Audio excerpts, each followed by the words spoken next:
여러분 반갑습니다. 반도체 오빠 차례장입니다. 점심 맛있게 드셨나요? 점심 맛있게 드시고 좀 쉬면서 차례장의 또 이야기를 들어주면 감사하겠습니다. 날씨도 후덥지근합니다. 후덥지근하고 선풍기 틀고 편안하게 쉬고 있는 여러분의 모습들이 눈에 떠오르고 있어요. 좀 사는 분들은 에어컨 뭐 빵빵하게 틀고 있고 전기요금 좀 아끼겠다고 생각하시는 분들은 선풍기 틀고 올여름을 또 달래고 있지 않겠나 하는 생각이 드네요. 하여튼 올해는 심상치 않습니다. 상당히 스펙트컬한 그런 또 한 해를 보내는 것 같아요. 중국에서 이렇게 경기 침체가 또 올 줄이야 참 생각지도 못했죠. 그래서 중국은 경제 성장을 계속 꾸준하게 잘 해왔어요. 근데 높고 그런데 역시나 터지네요. 터져. 부동산이 터지기 시작합니다. 그리고 한국은행 과연 기준금리를 동결을 할 것인지 또 아니면 그냥 올릴 것인지 상당히 궁금해지네요. 언제까지 동결할 것인지도 참 깝깝합니다. 지금 미국하고 금리 차이가 너무 심한데 저러다가 한번 또 터질까봐 걱정이에요. 또 올릴 땐 적당히 올려주면서 좀 맞춰나가는데 우리만 저렇게 똥배짱으로 무조건 동결한다고 능사는 아닐 것 같고, 근데 여러 가지 고민도 많을 테고 어려움도 있을 거예요.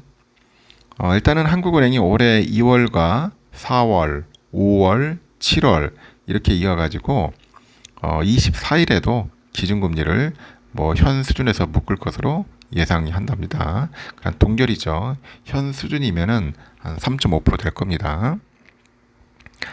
역사상 최대폭인 2%포인트까지 벌어진 미국과의 금리 격차, 장중에 1340원을 돌파한 원달러 환율 이 상승세, 이렇게 다시 불어나는 그런 가계대출 이런 것들을 이제 고려를 하면은 기준금리를 올려도 이상할 것이 없습니다. 이상할 것이 없어.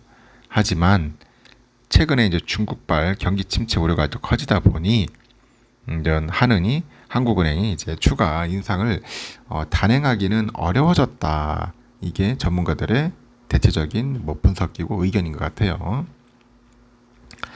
실제로 보니까 경제 전문가 대다수는 그 한은의 금융통화위원회가 24일 통화정책 방향 결정 회의에서 기준 금리를 다시 동결할 것으로 현재 전망을 합니다. 동결할 것이라고 합니다. 중국과 미국의 경기 침체 가능성이 현재 커져가지고 우리나라의 하반기 경기 회복도 뭔가 좀 불투명해요. 지금 보니까 우리도 상태가 안 좋아. 불투명하다.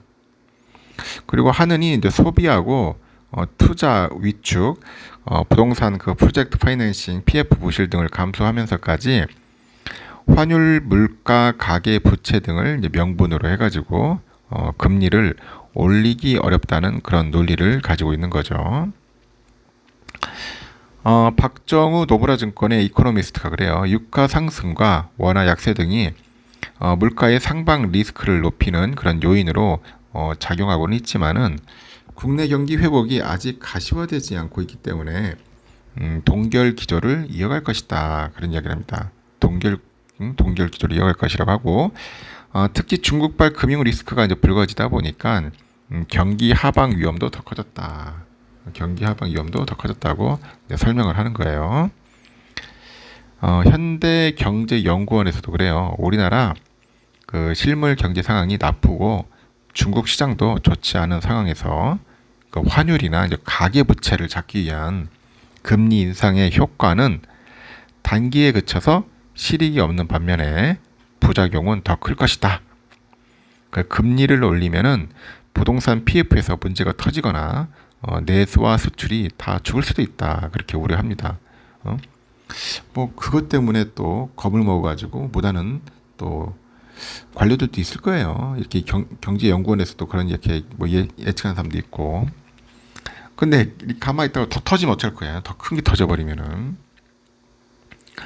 하여튼 동결을 점친 전문가들도 뭐 한미의 금리차, 원화 가치 하락, 가계대출 증가, 여전히 불안한 물가 등등등 해서 이 기준금리 추가 인상 요인이라는 점은 모두 인정을 했어요. 인정을 했는데 다만 경기 우려가 더 크기 때문에 동결 수준에서 절충할 수밖에 없다. 뭐 그런 설명입니다. 절충할 수밖에 없다. 그래서 한국경제연구원 경제조사팀장은 최근에 중국의 경제 불안과 실물 경제의 그 침체 심화 등을 고려해서 금통위가 동결할 가능성이 크다. 그러면서도 물가랑 가계부채 관리 측면에서는 기준금리를 이제 베이비 스텝 0.25%죠. 0.25% 정도로 잡아주는 것이 맞다. 뭐 그렇게 언급을 합니다. 그 한국은행은 24일에 기준금리뿐 아니라 이제 수정 경제 전망도 내놓습니다.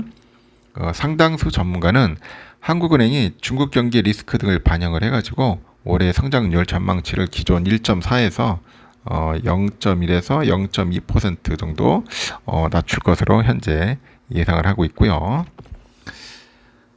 중앙대 교수가 그래요. 중국 부동산 불안이 커지고 중국 내수 시장이 얼어붙는다면은 대중국 수출이 더 어려워질 것이다.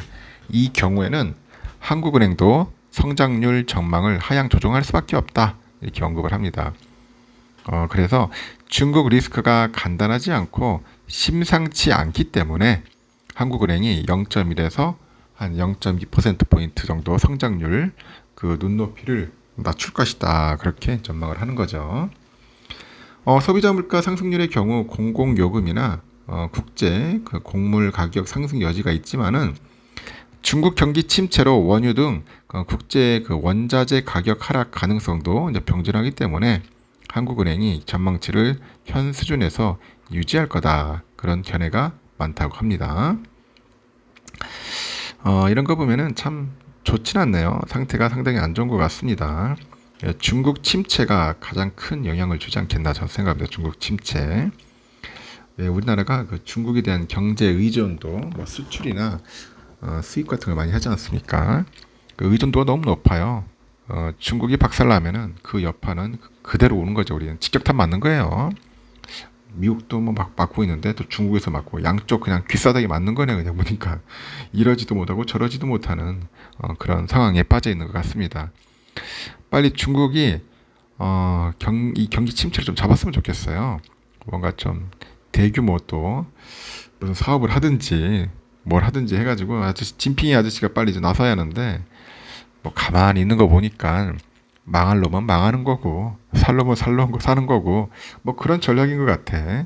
민간 기업 완전 싸그리 작살내고 그냥 국영 기업으로 다 바꾸려고 하는 건지 뭔가 좀 속셈이 있는 것 같아요. 하여튼 하여튼 중국 상황은 굉장히 안 좋습니다.